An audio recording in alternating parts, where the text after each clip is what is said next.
आपण आज करणार आहोत वांग्याचे भरीत. तर ते मी पहिल्यांदा वांग गॅसवर भाजून घेतलेलं आहे. त्यामध्ये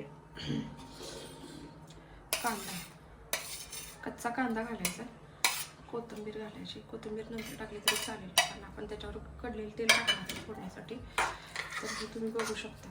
त्यामध्ये चवीपुरतं मीठ टाकायचं आहे.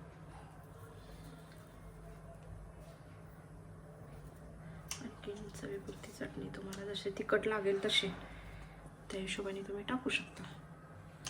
आणि यावरती मी हे कडलेलं तेल आहे, तुम्ही बघू शकताय. तर मी हे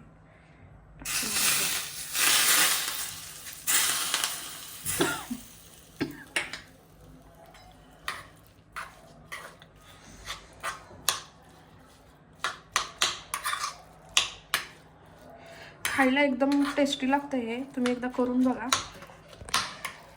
खूपच सुंदर आहे. ह्यावरती आपण कोथिंबीर टाकायची कच्ची. कच्चा कांदा असल्यामुळे तो खायला त्याची टेस्ट एक वेगळीच लागते, चव. तर तुम्ही करून बघू शकता.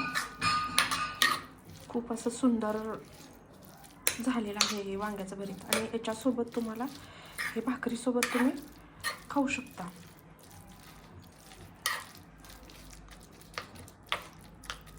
जरूर तुम्ही ट्राय करा. थँक्यू.